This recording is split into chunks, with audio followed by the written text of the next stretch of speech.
الحمد لله رب العالمين والصلاة والسلام على رسوله الأمين وعلى آله وصحبه أجمعين أما بعد يقول الله عز وجل في كتابه العظيم في سورة البقرة وهذه الآية فيها أول أمر يصادف الناس عند افتتاحهم المصحف وهو أول نداء فهذا يبين لنا أهمية ما سيذكر أو أهمية ما سيذكره ربنا عز وجل في هذه الآية وهو الأمر العظيم الذي من أجله خلقت الإنس والجن والسماوات الذي من أجله خلق الله عز وجل الخليقة الذي من أجله أنزل الكتب وأرسل الرسل يقول الله سبحانه وتعالى ليجذب انتباهك يقول يا أيها الناس اعبدوا ربكم لأجل هذا خلق الله عز وجل الخليقة قال يا أيها الناس هو أول أمر يصادف الناس عند افتتاحهم المصحف فكيف يقال بعد ذلك أن هذا الأمر ليس من الأولويات يا أيها الناس اعبدوا ربكم ثم ذكر ربنا عز وجل بعد ذلك مباشرة لماذا هو الذي يستحق العبادة وحده دون سواه قال الذي خلقكم والذين من قبلكم لعلكم تتقون Allah subhanahu wa ta'ala dans le Coran, dans Surat al-Baqarah, il nous appelle. Et lorsqu'il nous appelle, c'est pour attirer notre attention. Ya ayyuha. Donc là, on a la première forme, la première façon d'attirer l'attention. La deuxième chose, c'est que c'est la première fois qu'Allah nous appelle dans le Coran lorsqu'on le prend dans l'ordre. Lorsque tu prends le Fatiha, il n'y a pas d'appel direct. Il ne t'appelle pas directement en te disant Ya. Dans Surat al-Baqarah, Alif Lam Mim, toute la page, non plus. Innal ladhina kafaru, toute la page, non plus. La troisième. C'est à partir de ce moment-là qu'il y a le nida. C'est la première fois qu'Allah appelle. Donc s'il nous appelle, c'est pour attirer l'attention. S'il attire notre attention, c'est parce qu'il y a quelque chose d'important qui va être cité par là. Qu'est-ce qu'il nous dit ? Ô vous les gens, u'budu rabbakum. Adorez votre Seigneur. Adorez votre Seigneur. Cette histoire d'adoration, c'est ce pourquoi il a révélé les livres. C'est ce pourquoi il a créé les hommes. C'est ce pourquoi il a créé les djinns. C'est ce pourquoi il a fait descendre les livres et envoyé les prophètes. Et les prophètes ont été combattus et les prophètes ont combattu pour ça là.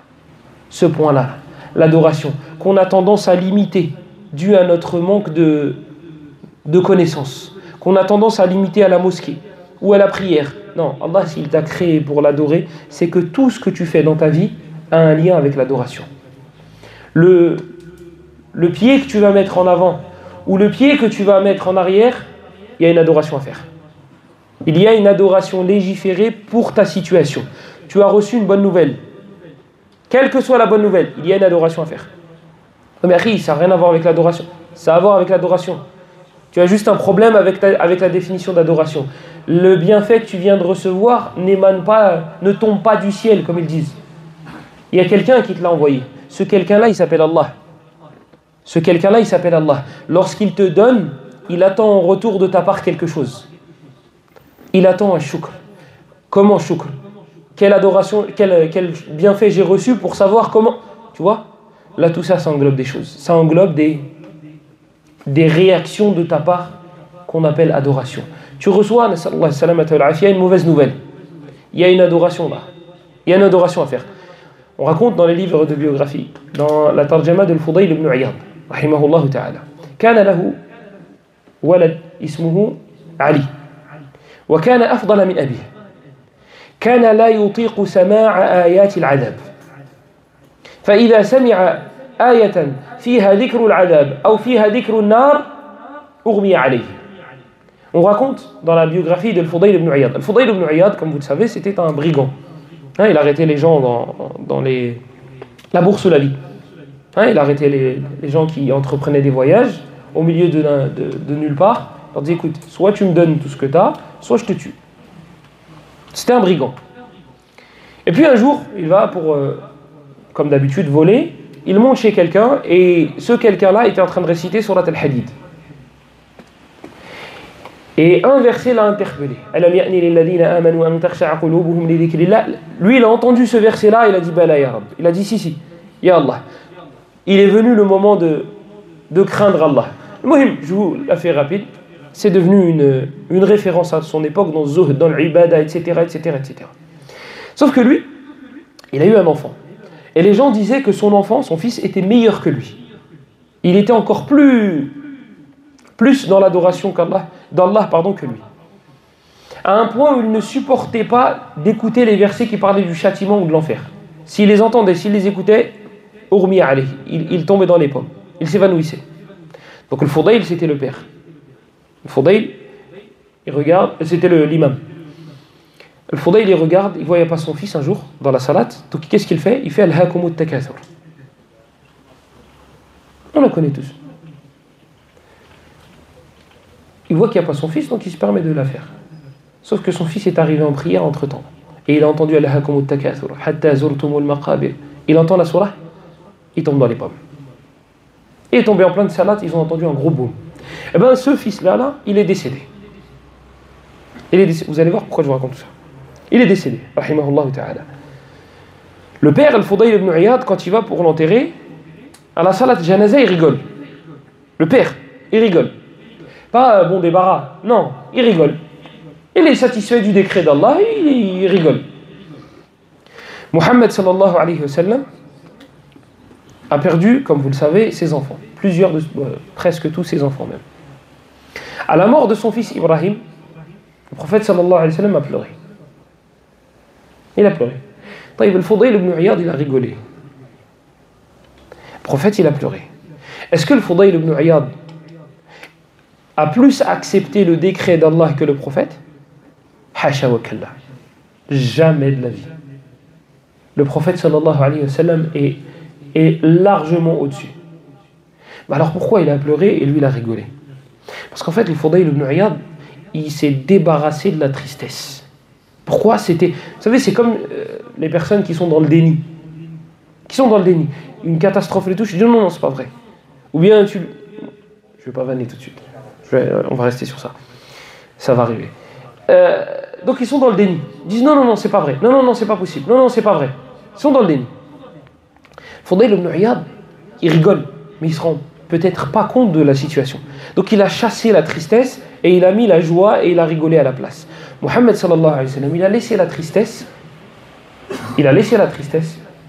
Et malgré cela, kana radiyan bi qada'illahi azza wa jalla.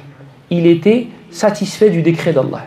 C'est lui le plus complet. Parce qu'il a compris, alayhi salatu wassalam, qu'Allah subhanahu wa ta'ala a légiféré une adoration dans ce genre de situation, qui est le fait d'être satisfait du décret d'Allah. Pas de chasser la tristesse. Tu es un humain, tu perds ton fils, tu ne peux pas dire je ne suis pas triste. Donc, ce qu'il faut savoir, c'est que dans tous tes faits et gestes, il y a un acte, il y a une façon de faire qui va satisfaire Allah ou non. Donc l'adoration est bien plus générale que ce qu'on croit. يقول الله سبحانه وتعالى يا أيها الناس اعبدوا ربكم فهو أول أمر يصادف الناس عند افتتاحهم القرآن وهي الغاية التي من أجلها خلق الله عز وجل الجن والإنس كما قال سبحانه وتعالى وما خلقت الجن والإنس إلا ليعبدون وهي مهمة الرسل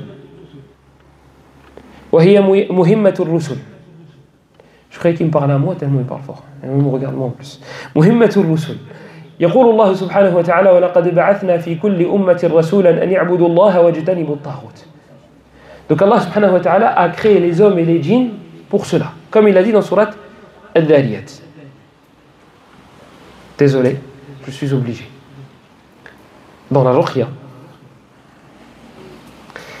lorsque vous récitez ce genre de passage dans du Mus'haf, même Al-Marid, même celui qui se rebelle contre Allah, le djinn mécréant, lorsque tu lui récites ce genre de verset, il se met à pleurer. Tu dis وَمَا خَلَقْتُ الْجِنَّ وَالْإِنسَ إِلَّا لِيَعْبُدُونَ وَمَا خَلَقْتُ الْجِنَّ. D'ailleurs, Ibn Taymiyyah, lorsqu'il faisait ruqya, il faisait avec le verset dans Surat Al-Mu'minun.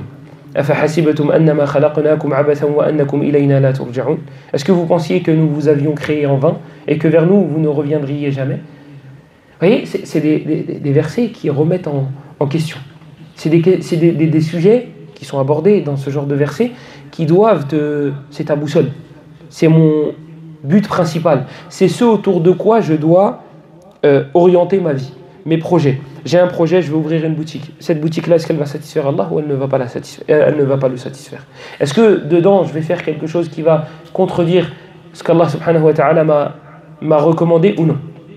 Je vais avoir des enfants. Je veux qu'ils atteignent des objectifs. Ces objectifs-là, est-ce qu'ils contredisent le Coran et la Sunna? Est-ce qu'ils contredisent? Vous voyez, il y a une adoration. Il y a un mode de vie à adapter selon ce qu'Allah subhanahu wa ta'ala veut de nous. Et وَهِيَ مُهِمَّةُ الرُّسُلِ,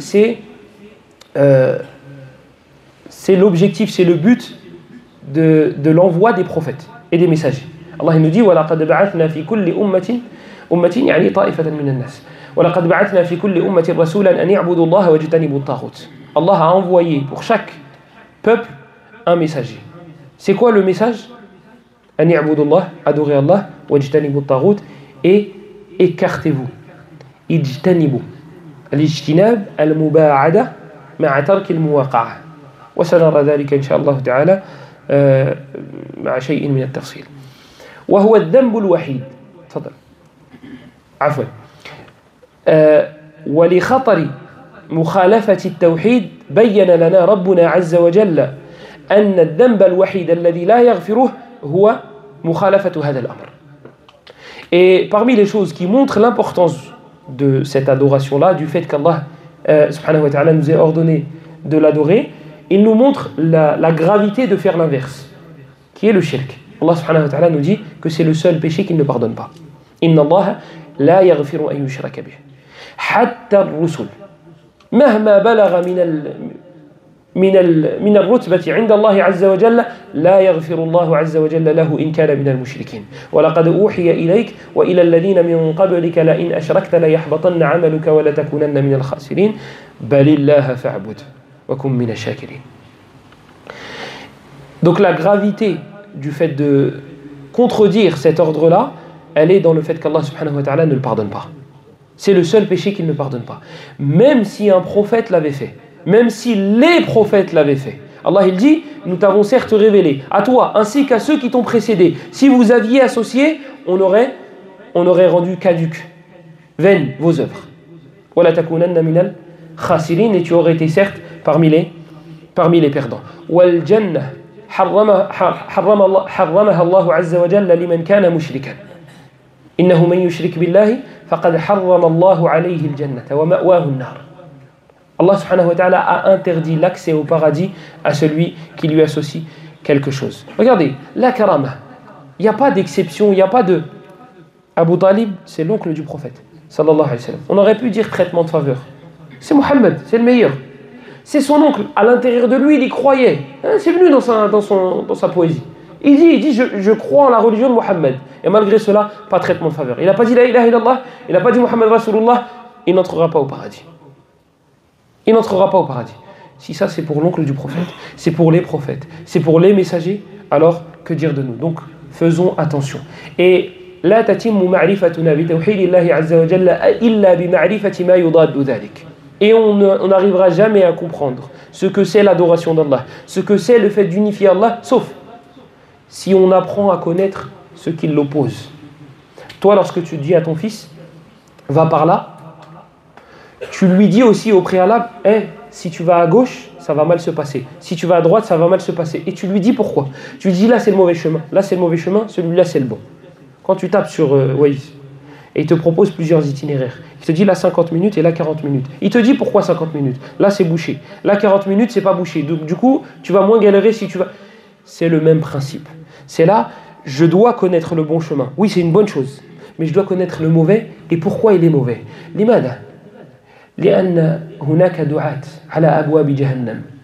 Parce que il y a des des personnes qui nous attirent vers le chemin à droite, à gauche. Moi, j'ai un droit chemin, il est là. Mais moi, j'ai un ami qui m'attire vers le chemin là-bas. Et j'ai un autre ami qui me tire vers là-bas. Et j'ai un cousin qui m'attire vers derrière. Donc moi, j'ai besoin de défense. J'ai besoin de savoir pourquoi là, c'est pas bon, là, c'est pas bon et là, c'est pas bon. Pourquoi je ne me permettrais pas de temps en temps d'aller derrière ou d'aller à gauche ou d'aller à droite? Pourquoi c'est celui-là le meilleur et pas ceux-là? Eh bien là, le droit chemin, c'est le chemin d'Allah. Tu sais pourquoi c'est le bon chemin. Mais il faut que tu saches pourquoi celui-là est mauvais et pourquoi celui-là est mauvais. Et comment reconnaître le bon chemin du mauvais chemin. Parce que parfois, tu perds la boussole. L'école, les filles, les femmes, les filles, les femmes. Pour vous dire que c'est très problématique. Les filles, les femmes, oui, la musique, tous les péchés qu'Allah subhanahu wa ta'ala a mis ici-bas et qui nous a enjolivés. Zuyyina linnas hubbu shahawat. On a enjolivé aux gens le fait d'aimer les shahawat, d'aimer ces choses-là. Donc parfois, on va me les enjoliver, on va me faire croire que c'est le bon chemin. T'inquiète, c'est par là. Donc moi, il faut que je connaisse ces chemins-là. Celui-là, c'est le bon, je sais le reconnaître. Celui-là, c'est le mauvais, je sais le reconnaître. Et celui-là, et celui-là. Et pour cela, il faut connaître, du coup, ce qui est l'inverse du tawhid d'Allah, al-shirk. وَقَدْ سَمِعْتُمْ خَطَرَهُ. Et vous avez entendu le danger du fait d'en faire. Allah ne le pardonne pas. Allah efface les hasanats de celui qui en fait, de celui qui le fait. Allah subhanahu wa ta'ala sera en colère contre lui. Si Allah nous a cité dans Surat An-Nisa qu'il se met en colère contre celui qui tue un croyant volontairement, que dire de celui qui fait du shirk? Allah ne lui donnera jamais accès au paradis. Tout ça, normalement, ça doit créer en nous une certaine crainte. Ça doit générer en nous une certaine crainte. Khalilullah subhanahu wa ta'ala, wa huwa Ibrahim alayhi salam. يخاف الشرك على نفسه وعلى بنيه وهو نبي وأبناؤه من الأنبياء وانظروا إلى عبارته وجنبني وبني أن نعبد الأصنام. الاجتناب قلنا سابقا هو المباعدة مع ترك المواقعة ولا يكون ذلك إلا مما تخافه. Ibrahim alayhi salam, Khalilullah, celui qui a atteint le plus haut degré d'amour auprès d'Allah. Il a peur de quelque chose. C'est quoi cette chose? C'est d'adorer les statues. Yahri, toi qui as ton aql, qui as ta raison, toi qui es musulman, qui fréquente les mosquées depuis des années, billah alaykoum, vous avez peur d'adorer les statues? Vous vous dites, moi peut-être que le diable il va me tenter et je risque d'adorer les statues. Non, toi tu te dis j'ai peur du dernier album de Foulen. J'ai des noms si vous voulez. T'as peur du dernier album, pourquoi? Parce que tu vas l'aimer et tu as peur qu'un mec avec il passe à fond en voiture et t'entende la chanson et tu dis ça, j'ai envie de l'écouter. Toi tu as peur de ce genre de péché, tu as peur du péché des femmes. Tu dis la tentation des femmes. Tu dis si je me retrouve seul avec une femme dans un bureau, c'est risqué, Allah me l'interdit. Et puis tu sais pas ce qui peut se passer. Si elle, son diable arrive à la convaincre, moi ce sera encore plus facile. T'as peur de ce genre de choses. T'as peur d'adorer les statues. T'as peur de tomber dans ce péché-là. Peut-être que ça n'est jamais passé par nos têtes. Pourquoi? Parce qu'on se dit, Allah édik, adorer les statues, c'est pas possible. Moi, je veux que for billah. C'est des statues, c'est des pierres. Écoute, Ibrahim, il est plus intelligent que toi. Ibrahim, il est meilleur que toi. Ibrahim, il est plus savant que toi. Et de quoi il a peur? Il a peur de tomber dans l'adoration des statues. Parce que lui, il connaît Allah. Connaît son nafs, il sait qu'il ne mérite rien, que huwa mahdu fadlillah. Al-hidayah, que la guidée, c'est la grâce d'Allah. C'est la grâce d'Allah. Il l'enlève quand il veut, à qui il veut. T'es pas le fils de Foulan, donc on t'a donné la guidée. T'es personne. Tu es personne. Allah, il te l'a donné, tu ne l'as même pas demandé. Donc il peut te l'enlever sans te demander. Donc il a peur qu'elle lui soit enlevée. Et regardez les pieux prédécesseurs. Sufyan al-Thawri, rahimahullah, qui pleurait à la fin de sa vie jusqu'à, akramakumullah, uriner du sang. Quand le médecin est venu le voir, il a dit ça, c'est quelqu'un qui a trop d'angoisse. Et ceux qui étaient à son chevet, parce qu'il était en train d'agoniser, ils lui ont dit, mais t'as peur de quoi? T'as peur de tes péchés? Lui, il connaît Allah. Il n'a pas peur de ses péchés. Après, il n'a pas peur de ses péchés parce que ce n'est pas nos péchés à nous. Donc, mettez la version Sufyan al-Thawri. Il dit, mes péchés, je les vois comme ça. Il a pris de la terre et il a fait ça. Il a dit, voilà comment je vois mes péchés. Il a dit, j'ai juste peur qu'Allah m'enlève la foi à la fin de ma vie. Peut-être que j'ai fait quelque chose qui a mis Allah en colère contre moi, et il va... Parce qu'il sait qu'on ne la mérite pas. Ce n'est pas un mérite, ce n'est pas toi t'as mérité, je te donne, toi t'as pas... Non, c'est la grâce d'Allah. Awalan wa akhiran. Donc ces gens-là avaient peur parce qu'ils connaissaient Allah. Ibrahim alayhi salam, du coup, qu'est-ce qu'il nous dit? Qu'est-ce qu'il dit à Allah? Wa junubani. Al-ijtinab, c'est le fait d'être écarté d'une chose. Al-muba'ada, donc c'est le fait d'être mis à l'opposé d'une chose. C'est-à-dire, c'est pas juste, je veux pas tomber dans l'adoration des statues, non. Moi, je veux que tu me mettes à l'opposé, que tu m'écartes, mais le plus loin possible, ainsi que mes enfants. C'est qui ces enfants? Ismaïl, Ishaq. Deux prophètes. Il a peur donc pour lui, et il a peur pour ses enfants qui sont des prophètes. De quoi? De l'adoration des statues. Parce qu'il se rend compte du danger. Il se rend compte que là, il n'y aura plus de marche arrière. Donc, à nous d'apprendre le shirk, premièrement, pour s'en écarter, d'apprendre ces catégories. On va en parler d'une des catégories qui est très répandue, malheureusement, aujourd'hui. La vie de ma mère, la tête de ma mère, la tête de ma grand-mère, la tombe de ma grand-mère. Ça, le prophète, sallallahu alayhi wa sallam, l'a appelé shirk. Il l'a appelé association. Je dis, oh, mais c'est juste une parole comme ça. Oui, insulter Allah, c'est juste une parole. Se moquer de la religion, c'est juste une parole. Dire la ilaha illallah Muhammad Rasulullah pour rentrer dans l'islam, c'est juste une parole. Tu vois pas qu'en fait il y a beaucoup de choses qui tournent autour de la langue et que ce sont juste, comme tu dis, des paroles. Ça rentre dans le shirk. Et je ne vous dis pas, tfaddal, je ne vous dis pas le shirk mineur. Non, ça peut atteindre le shirk majeur. Ça peut faire sortir son auteur de l'islam. Le fait de jurer sur sa mère. Pourquoi? Parce que certaines personnes immensifient tellement le fait de jurer par les parents, etc., que ça vient du shirk majeur. Elle est capable de jurer Wallah en mentant, mais pas la tête de sa mère. Ça, c'est du shirk akbar. Tu as mis la vie de ta mère, ou de ta grand-mère, ou la tombe, etc. D'ailleurs, je ne comprends pas le principe de jurer sur la tombe de quelqu'un. Qu'est-ce qui va se passer si tu mens? Elle va se casser. Et si elle se casse après, lui est dans le monde des âmes. Oui. C'est pour vous... L'incohérence, j'essaye de comprendre. Ça peut rentrer dans le shirk majeur. C'est extrêmement dangereux. Tu peux pas jurer Wallah. Ou tu peux pas tout simplement ne pas jurer. Ouais, mais il me croit pas. Ben, il ne croit pas. Il est où le problème? Il te croit pas. Il est où le... Autre chose. Ya Muhammad. Ou bien quand il s'assoit, il dit Ya Rasulallah. Vous connaissez le fond de la voix là? En général, c'est qu'il est un peu costaud. Il s'assoit et dit Ya Rasulallah. Ya, c'est quoi? Harf nida. C'est t'appelles quelqu'un. Mais t'appelles quelqu'un dans la mosquée qui s'appelle Ya Rasulallah? Ou bien tu es en train d'appeler quelqu'un qui est mort depuis des siècles? Vous la voulez en français? Oh la vache. Hein? Et va pour ça, oh la vache. Là, le O, là, OH, point d'exclamation, c'est quoi? Nida. C'est un appel. C'est ce qu'on appelle en arabe l'istiratha. Tu es en train d'appeler à l'aide. Je ne vous dis pas qu'on rentre dans le shirk majeur forcément, parce que des ulama ont été questionnés à notre époque, et ils ont dit, si la personne ne pense pas ce qu'elle dit, c'est juste un réflexe, elle ne rentrera pas dans le shirk majeur. C'est comme par hasard, c'est comme oh la chance. Si tu ne penses pas ce que tu dis et que c'est juste une expression, non. Ou j'adore. Quand tu dis j'adore l'eau, toi tu ne penses pas à faire un soujoud pour l'eau. Avant je donnais l'exemple avec le coca, mais je ne peux plus. Parce que le coca c'est aux autres. C'est pas à nous.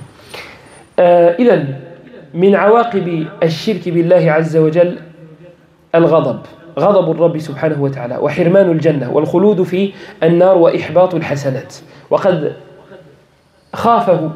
قد خاف منه إبراهيم عليه السلام وكما قال إبراهيم بن أدهم ومن يأمن البلاء بعدك يا إبراهيم. وهناك ضرورة لمعرفة الشرك حتى لا نقع فيه. يقول عمر بن الخطاب رضي الله عنه وأظن أن الأثر عند ابن أبي شيبة في المصنف قال إنما تنقض عرى الإسلام عروة عروة إذا نشأ في الإسلام من لا يعرف الجاهلية.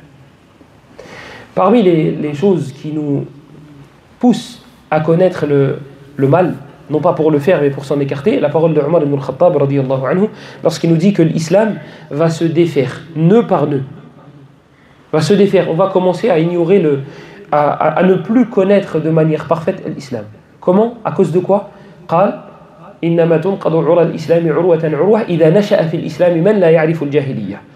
Si on se met à ne plus apprendre l'époque pré-islamique, les choses qui sont mauvaises, le shirk et الذنوب etc. etc. ومن رحمة الله عز وجل أن جعل دلائل التوحيد واضحة. فالآيات التي فيها توحيد الله عز وجل لا تحتاج إلى شرح ولا تحتاج إلى تفسير فهي واضحة كالشمس. وإلهكم إله واحد. هل ذو عقل يفهم هذه الآية أم لا؟ هل ستشتبه عليه أم لا؟ يقول سبحانه وتعالى في آية أخرى فإلهكم إله واحد فله أسلموا. في الآية الأولى وإلهكم إله واحد لا إله إلا هو الرحمن الرحيم. هل هناك كلمة اشتبهت عليك؟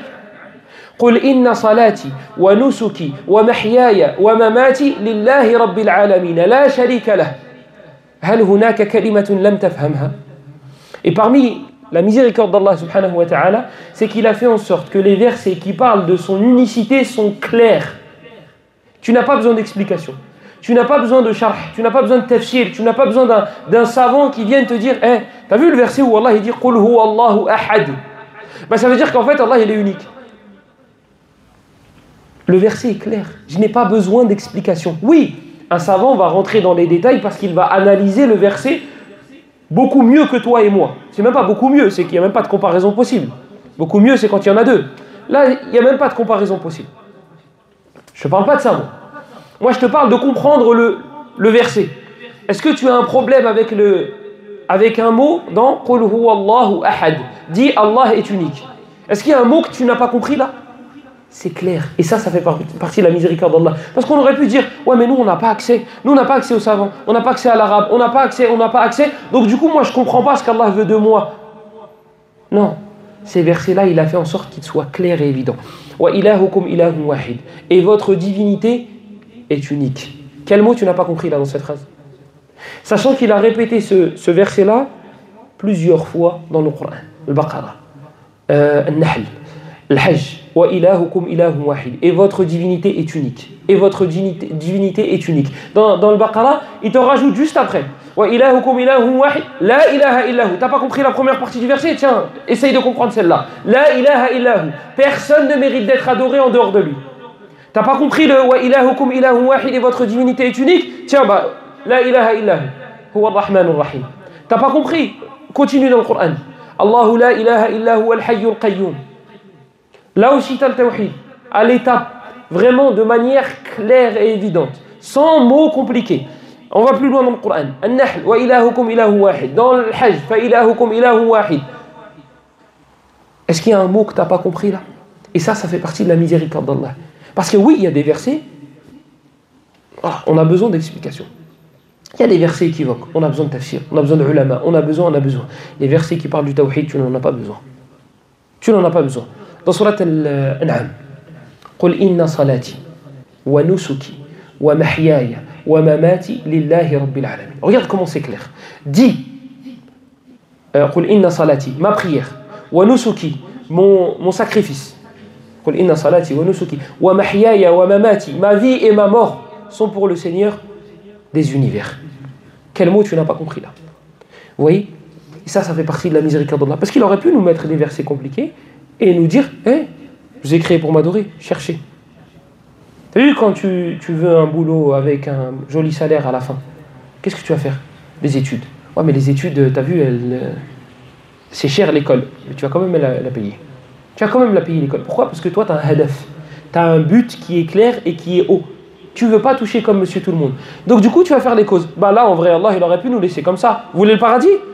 Les versets pour accéder au paradis sont compliqués. Cherchez. Et il l'a pas fait. Par miséricorde d'Allah.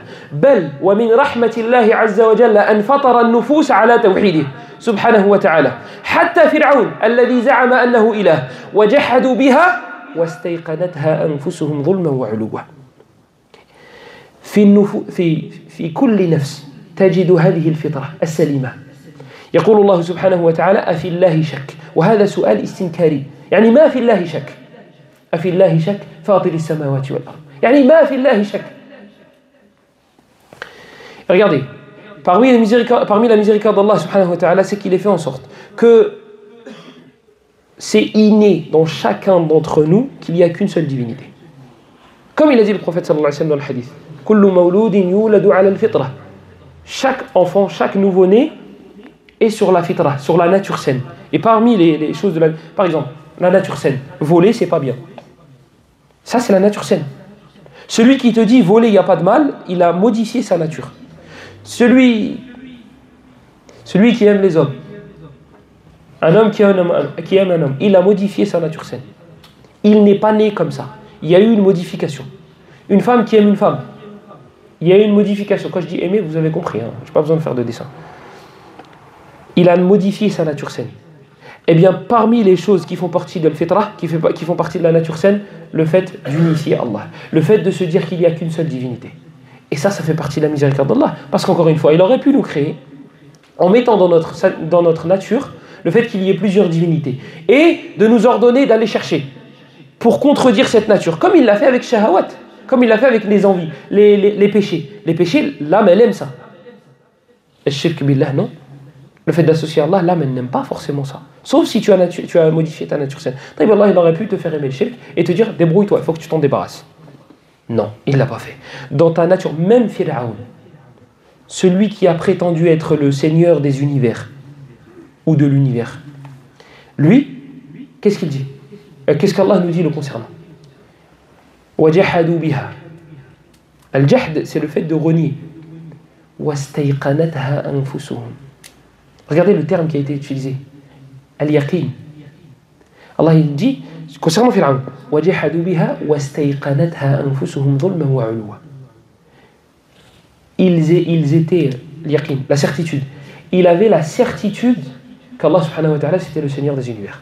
Il avait la certitude, mais à l'intérieur de lui. Même lui, il avait cette certitude. Allah subhanahu wa ta'ala, c'est pas qu'il nous pose une question, c'est qu'il nous cite une question rhétorique. Question rhétorique, c'est ta prof qui te dit tu peux te taire. Est-ce que tu peux te taire? Toi tu dis oui, et elle n'attendait pas le oui. Le est-ce que tu peux te taire, ça veut dire tais-toi. La réponse est évidente. Tu vois? Comme quand ta mère te dit est-ce que tu... Bon après vous êtes pas très jeune donc je pense pas que... Est-ce que tu peux ranger ta chambre? Toi elle n'attend pas le oui. C'est tu dois ranger. Tu dois ranger. Est-ce que tu peux rentrer? Elle n'attend pas le oui. C'est tu vas rentrer en fait. On ne te pose pas la question. C'est ce qu'on appelle les questions rhétoriques. La réponse est évidente. Là Allah il nous dit afillahi shak. Et vous allez trouver dans le Coran ce type de question. La réponse est évidente. مثلا قل هل يستوي الذين يعلمون والذين لا يعلمون. Dis est-ce que sont à égalité ceux qui savent et ceux qui ne savent pas? Bien évidemment, on connaît tous la réponse. Même dans le dunya, ceux qui connaissent et ceux qui ne connaissent pas ne sont pas à égalité. Ils ne sont pas à égalité. Toi, tu connais les paramètres cachés de l'iPhone. T'en offres un à ta grand-mère ou à ton arrière-grand-mère, parce que il y a des grand-mères qui ont des iPhones. À ton arrière-grand-mère, tu regardes le truc, tu dis mais je comprends rien. Taïb, toi elle est à égalité avec toi concernant l'iPhone? Non. Pourquoi? Parce que tu sais, elle ne sait pas. Même dans la dunya, le mustawa ce n'est pas le même. Donc là c'est une question rhétorique. Alam tara, alam tara, alam tara dans le Coran plusieurs fois. C'est des questions rhétoriques. On connaît déjà la réponse, mais l'utilité elle est où? De te remettre en question. Et ça d'ailleurs dans les sciences contemporaines, ils en parlent. Le fait de donner une information sous forme de question. Ça, yajdibu l'intibah. Ça va attirer l'attention. Ils en parlent même dans les agressions, comment les éviter. Hein? Ils disent, est-ce que tu veux... Et après, est-ce que tu veux me voler? Est-ce que tu veux vraiment voler? N'essayez pas. Hein. Il y a d'autres réactions à voir si on vous vole. Avec les mains. Et les pieds aussi, si vous voulez. Là, dans le Coran, Allah il nous dit, afillahi shak. Est-ce qu'il y a un doute concernant Allah? Là, cette question-là, on connaît la réponse. Ma fillahi shak. Mais pourquoi il pose cette question? Encore une fois, parce que la réponse est évidente. Afillahi shak, fatiri samawati wal ard. Donc c'est parmi la miséricorde d'Allah subhanahu wa ta'ala, c'est qu'il a ancré en chacun d'entre nous, je ne sais pas si je peux dire installé, il a mis en chacun d'entre nous cette fitra saine, ce logiciel qui est en nous, c'est que seul Allah subhanahu wa ta'ala mérite, c'est que seul Allah subhanahu wa ta'ala est la divinité parfaite. On va y venir à Tawhid al-Uluhiyya.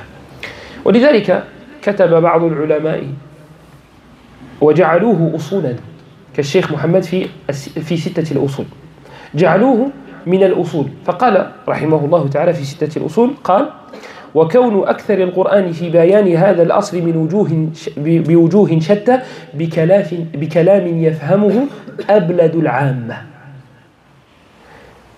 Certains savants nous disent que les versets sont tellement évidents concernant le fait d'unifier Allah subhanahu wa ta'ala que même les gens les plus idiots parmi les gens de la masse arrivent à comprendre ce genre de texte. والعبادة قلنا بأنها أوسع مما يتصوره الكثير. يقول ابن تيمية رحمه الله تعالى العبادة اسم جامع لكل ما يحبه الله ويرضاه من الأقوال والأعمال الظاهرة والباطنة. ويقول أيضا هو امتثال ما أمر الله عز وجل به على ألسنة الرسل. La définition de l'adoration, Ibn Taymiyyah nous la donne dans son livre Al-Ubudiyya, qui a été traduit d'ailleurs. C'est un tout petit livre. Il nous dit c'est un nom global. Ismun jami'un li kulli ma yuhibbuhu Allah. C'est un nom général qui englobe tout ce qu'Allah aime, tout ce qu'Allah agrée. Ismun jami'un li kulli ma yuhibbuhu Allah wa yardah min al-aqwal, parmi les paroles. Min al-aqwali wal a'mali al-zahirati wal batina. Parmi les paroles, parmi les actes, que ce soit apparent ou que ce soit caché. Et certains ulama ont ajouté un petit élément très important. أضافوا إلى ذلك التروك أو نعم التروك. Ils ont ajouté à cela les délaissements, le fait de délaisser. Le fait de délaisser quelque chose, ça peut être une adoration. Toi, tu délaisses la désobéissance d'Allah volontairement. Ça rentre dans l'adoration d'Allah subhanahu wa ta'ala. Il donne une deuxième définition, il dit ta'atullahi bimtithali ma amara bihi ala alsinati ar-rusul. C'est le fait d'obéir à Allah en accomplissant ce qu'il a ordonné par la bouche de ses messagers. ومما يبين أهمية التوحيد ما رواه الشيخان من حديث معاذ بن جبل وجاء في الصحيحين أيضا من حديث أنس قال معاذ كنت رديف النبي صلى الله عليه وسلم على حمار فقال لي يا معاذ أتدري ما حق الله على العباد وفي رواية أنس ناداه 3 مرات فقال أتدري ما حق الله على العباد وما حق العباد على الله قلت الله ورسوله أعلم هذا في حياته صلى الله عليه وسلم أما بعد ذلك فكما قال الملك كما سيقوله الملك لنبينا صلى الله عليه وسلم إنك لا تدري ما أحدث بعدك قال الله ورسوله أعلم قال حق الله على العباد أن يعبدوه ولا يشركوا به شيئا وحق العباد على الله ألا يعذب من لا يشرك به شيئا. On rapporte et parmi les choses qui nous montrent l'importance du fait d'unifier Allah subhanahu wa ta'ala, il y a le hadith rapporté par Bukhari et Muslim selon Anas ibn Malik et selon Mu'adh ibn Jabal. Dans la version d'Anas ibn Malik qui est aussi dans le Bukhari et Muslim, le prophète a appelé Mu'adh 3 fois.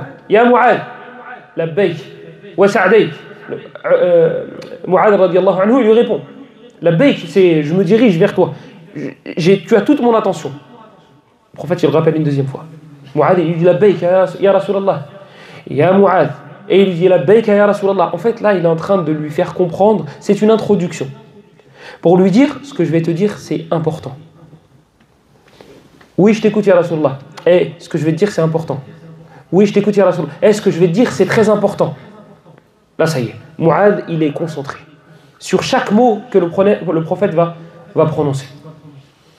Il lui dit, est-ce que tu sais quel est le droit d'Allah sur ses esclaves et quel est le droit des esclaves sur Allah? Mu'adh lui dit Allah wa rasuluhu a'lam. Allah et son messager sont plus savants. Alors, messager, là, ici, Allah et son messager sont plus savants. Vous ajoutez messager de son vivant, il n'y a pas de problème. Mais après sa mort, alayhi salatu wassalam, non, il est décédé. Et c'est pour cela que, à Yawm al-Qiyamah, lorsque les gens vont suivre le prophète sallallahu alayhi wa sallam, parmi les gens de sa communauté vont le suivre pour aller prendre du bassin, pour aller boire du bassin, il y a des gens, on va leur dire faites demi-tour. Le prophète il va dire mais ils sont avec moi. L'ange va répondre au prophète innaka la tadri ma ahdathu ba'dak. Tu ne sais pas ce qu'ils ont inventé après toi. Et ça c'est le hadith le plus dangereux concernant les innovations. Il n'y a pas de hadith qui fait plus peur concernant les innovations que celui-là. Tu imagines Yawm al-Qiyamah, le faza', la crainte, la peur, et on te dit ah, c'était vrai, Mohammed il est là, il intercède. Et les gens de sa communauté se mettent d'un côté. Et toi tu suis Mohammed, il te dit hey, t'as soif, il fait chaud, ça fait peur, viens, on va aller boire du bassin. Et toi tu es avec tes frères et sœurs de sang et tes frères et sœurs de mosquée, dans la religion. Et tu te dis on va aller boire et ça y est. On n'aura plus jamais soif après ce jour-là. Si on boit du bassin. Et on t'attrape, on dit toi tu fais demi-tour. Tu pourquoi? On dit tu as inventé des choses dans la religion d'Allah. Fais demi-tour. Hein, c'est bid'a hasana, patati patata. Non mais ça c'est bien, le prophète n'a pas fait mais c'est bien quand même. C'est ce genre de discours. C'est le hadith qui fait le plus peur concernant les innovations. Donc le prophète ne sait pas tout. De son vivant, oui. Concernant les choses de l'akhirah, oui, tu pouvais dire Allah wa rasuluhu alam. Oui, il n'y a pas de problème. Les compagnons le faisaient. Mais après son décès, non, il ne sait pas toute chose. Il ne sait pas s'il va pleuvoir demain. Il ne sait pas si tu vas être beau, riche, moche, etc. etc., etc. Huwa bashar. Alayhi salatu salam. Walakinnahu rasul. C'est un messager. C'est un homme. Aujourd'hui, on est obligé de préciser parce qu'il y en a qui prennent. C'est un homme. Donc, du coup, il est comme nous. Du coup, sunnah, pas sunnah, non, pas sunnah. Non. Cheikh, il a récité dans le Surat al-Kahf Qul innama ana basharun mithlukum. Regardez, vous arrêtez là. Qul innama ana basharun. Qul innama ana bashar. Dis, je suis un être humain. T'arrêtes ici le verset, tu dis, il est comme nous. T'as juste à finir le verset pour voir quelle est sa particularité par rapport à nous. Qul innama ana basharun mithlukum yuha. Je reçois la révélation. Donc oui, c'est un humain, mais on lui révèle. Donc c'est pas n'importe quel humain. Il y a un vers de poésie, mais je pense pas qu'il va revenir. Ouais, non, c'est sur les pierres. C'est en fait une pierre, c'est une pierre. Elle est appelée une pierre. Celle-là, c'est une pierre et celle-là, c'est une pierre. Sauf que celle-là, émeraude, et celle-là, c'est un caillou que tu trouves par terre. Mais les deux s'appellent pierre. Eh ben nous sommes des humains. Et Mohammed, c'est un humain. Sauf que lui, c'est l'émeraude et nous, le petit caillou. Alayhi salatu wassalam. Donc le prophète sallallahu alayhi wa sallam, il a Mu'adh qui est derrière lui sur une monture.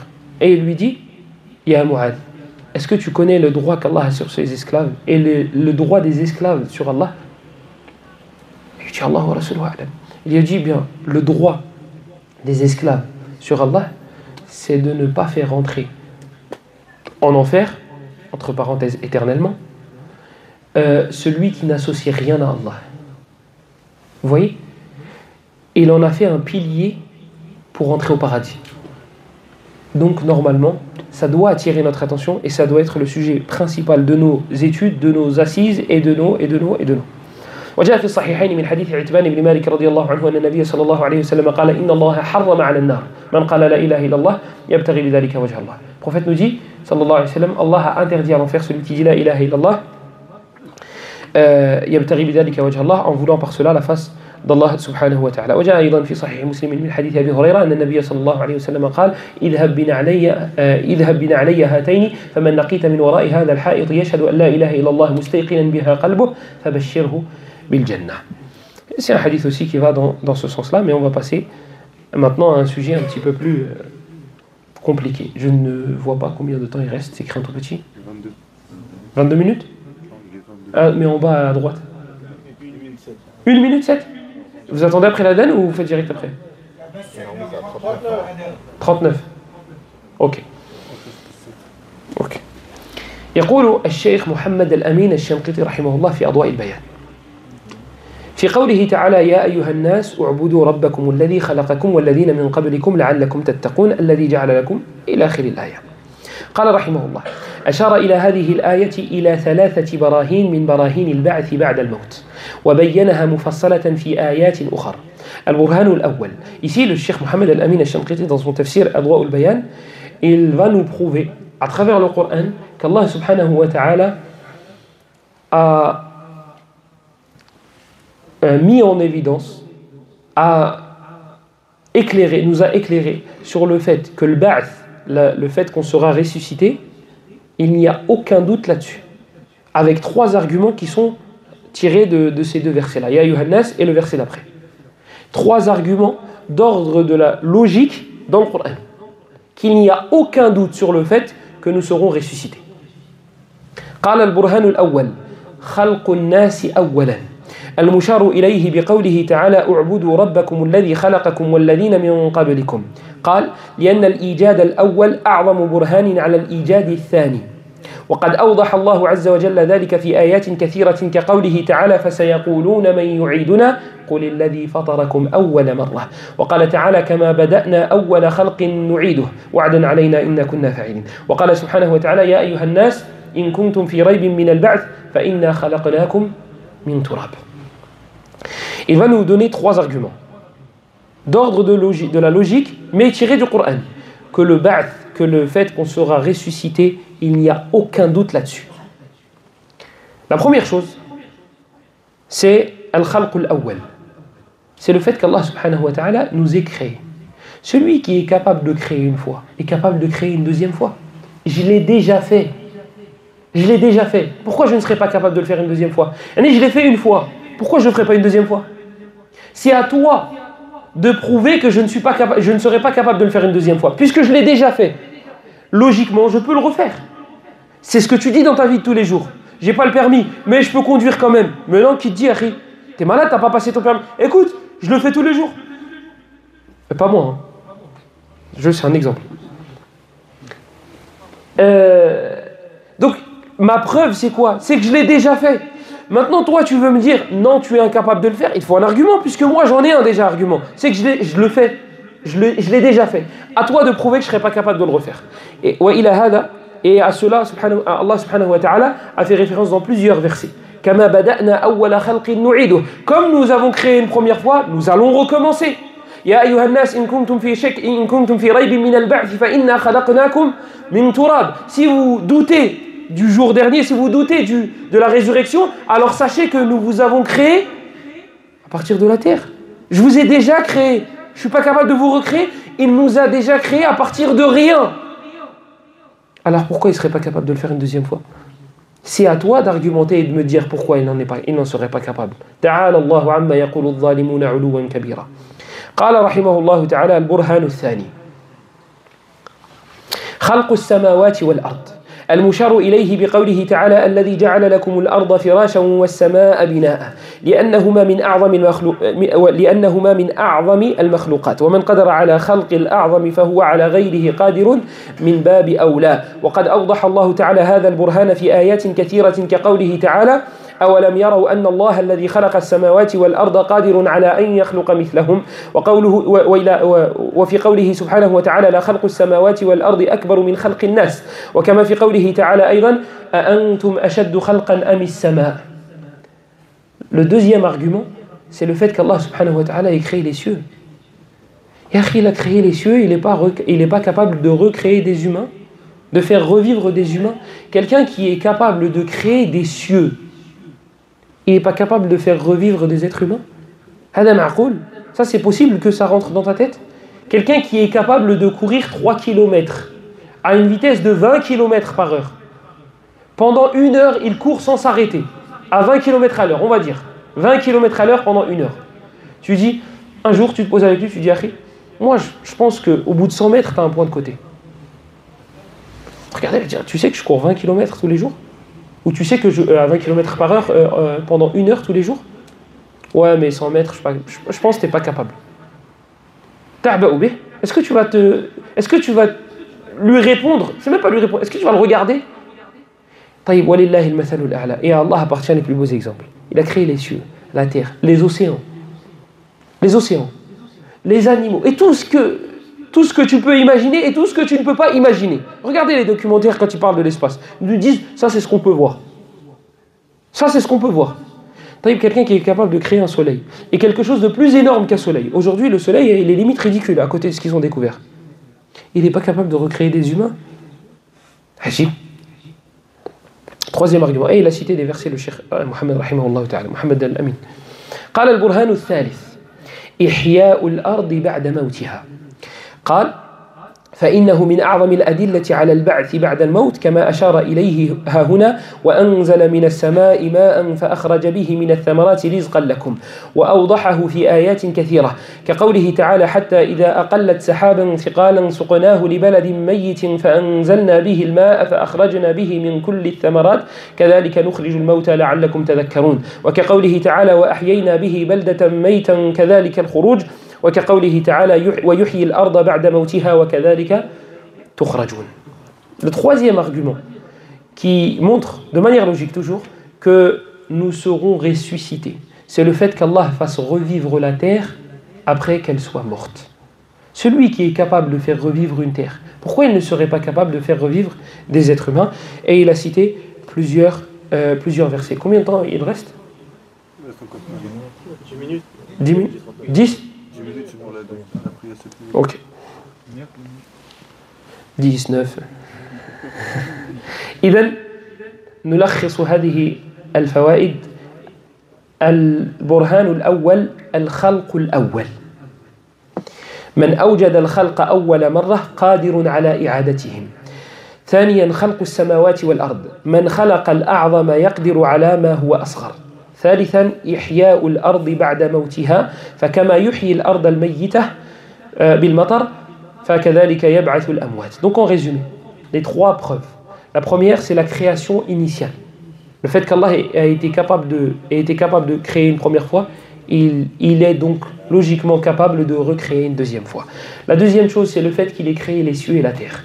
Le fait d'être capable de créer quelque chose d'immense veut dire qu'il est capable de créer quelque chose de moindre. La troisième des choses, c'est le fait qu'il fasse revivre la terre par la pluie après qu'elle ait été morte. Il y a une parole d'Ibn Qayyim dans l'Ighatha, mais malheureusement je pense que le temps va nous faire défaut. فالله عز وجل خلقنا لهذه المهمة. تصوروا رجلا يفعل ويفعل ويفعل ويفعل ويتعب في أمر ما في هدف ما وبعد سنة أو سنتين يقول لك لا هدف لي تحت وراء هذه المهمة ويهدم كل الذي فعله. ماذا سترى أمامك؟ سترى غبيا. Imagine-toi une personne qui passe son temps sur un projet pendant des années, sur un objectif, sur un projet bien précis. Pendant des années, elle ne sort pas. Elle se limite financièrement pour son projet. Donc elle évite de manger dehors. Elle évite les dépenses inutiles. Elle fait même des sacrifices, des choses dont elle a besoin. Au lieu de manger 2 fois par jour, elle mange 1 fois par jour. Au lieu de manger 4 fois par jour, c'est plus cohérent pour notre... Au lieu de manger 4 fois par jour, elle mange 1 fois par jour. Elle fait le jeûne intermittent, pourquoi? Pour économiser, pour pouvoir réussir son projet. Et au bout de 4 ans, 5 ans, 6 ans, elle te dit « En fait, j'avais pas d'objectif derrière ce projet, donc du coup, je vais tout détruire. J'annule tout. » T'avais pas un objectif? Non, j'avais pas d'objectif. Je détruis tout. Mais quand tu le faisais et que tu sacrifiais, il n'y avait pas un objectif derrière cela? Non, j'avais pas d'objectif. Wallah, rien de spécial. Qu'est-ce que tu vas voir toi en face de toi? Pour rester poli, un idiot. Pour rester poli, un idiot. Allah subhanahu wa ta'ala خلق السماوات والأرض وخلق الإنس وخلق الجن وخلق الدواب وجعل الأرض وكل هذا بلا هدف. انظر إلى في سورة المؤمنون كما رد الله عز وجل هذا البهتان. قال سبحانه أفحسبتم أنما خلقناكم عبثا وأنكم إلينا لا ترجعون. ماذا قال بعد ذلك مباشرة فتعالى الله الملك الحق. Regardez comment Allah subhanahu wa ta'ala a répondu à cette insulte, à cette chose qui est juste illogique, irrationnelle. C'est impossible qu'Allah subhanahu wa ta'ala fasse ce genre de choses. Toi, en tant qu'être humain, tu trouverais ça idiot. Mais que dire du Seigneur des mondes? Il a créé les hommes, il a créé les djinns, il a créé les animaux, il a créé des terres, il a créé des cieux, il a créé des anges, il a créé, il a mis à disposition des choses, etc. Et en fin de compte, c'est pourquoi Taïch, vivre, vis ta vie. Et après, il y a quoi? Rien, le néant. Mais toi, ton Seigneur, il est bête. Toi, ton Seigneur à toi, il est idiot. Ah oui, parce qu'il a fait tout ça pour un rien. Nous, notre Seigneur à nous, non. Regardez, comment Allah subhanahu wa ta'ala, lorsqu'il cite cette bêtise, comment il y répond? أَفَحَسِبْتُمْ أَنَّمَا خَلَقْنَاكُمْ عَبَثًا. Ça c'est une idiotie. Est-ce que vous pensiez que nous vous avions créé en vain et que vers nous, vous ne reviendriez jamais? Regardez comment il répond juste après. فَتَعَالَى اللَّهُ. Là, il est en train de dire, Allah, il est au-dessus de cela. فَتَعَالَى اللَّهُ الْمَلِكُ الْحَقِّ. Allah est au-dessus de cela. Allah subhanahu wa ta'ala ne fait pas les choses en vain. Il y a forcément un but, il y a forcément un objectif. Lequel? Écoute. فَتَعَالَى اللَّهُ الْمَلِكُ الْحَقُّ لَا إِلَهَ إِلَّا هُ. Personne ne mérite d'être adoré en dehors de lui. Voilà pourquoi il t'a créé. Voilà pourquoi il t'a créé. Il te le dit juste après. Dans Surat Al-Qiyamah, أَيَحْسَبُ الْإِنسَانُ أَن يُتْرَكَ سُدًى. Est-ce que l'humain pensait qu'on allait le laisser en vain comme ça, qu'on l'avait créé sans but, sans objectif? C'est impossible. C'est juste impossible. طيب la parole du Muqayyim, on n'aura pas le temps. وأشار ربنا عز وجل كما قلنا في أول الدرس إلى أنه هو سبحانه وتعالى الوحيد الذي يستحق العبادة. يقول يا أيها الناس اعبدوا ربكم الذي خلقكم. فكأنه سبحانه وتعالى أشار إلينا أشار لنا بأن المستحق للعبادة هو الذي خلق، هو الذي رزق، هو الذي يدبر الأمور. فإذا وجدتم خالقا غير الله سبحانه وتعالى فاعبدوه ولن تجدوه. Allah subhanahu wa ta'ala dans Surat Al-Baqarah, toujours dans ce verset, il nous a donné le pourquoi du comment. C'est comme si qu'il nous montrait et qu'il nous disait, tu veux un... Allah subhanahu wa ta'ala n'a pas besoin de justificatif. Mais tu veux un justificatif? Tu veux savoir pourquoi tu dois adorer Allah? Ya ayyuhan nas u'budu rabbakum. Tu veux savoir pourquoi tu dois l'adorer, ton Seigneur? Bah déjà, normalement la réponse est déjà là. Rabbakum. Parce que c'est ton Seigneur. Mais taïb, on va dire que c'est subtil, on va dire. Parce que dans le ma'na Rabb, il y a le Khaliq. Mais on va dire que c'est subtil. Juste après, il te dit Alladhi khalaqakum walladhina min qablikum. Parce qu'il vous a créé. Donc adorer, il n'a pas dit parce que. Adorez votre Seigneur, celui qui vous a créé. En gros, celui qui crée, c'est lui qui mérite l'adoration. Celui qui crée, c'est celui qui mérite l'adoration. Regardez combien de fois dans le Coran, Allah subhanahu wa ta'ala nous parle de sa création. Et après cela, il nous dit, donc adorez-moi.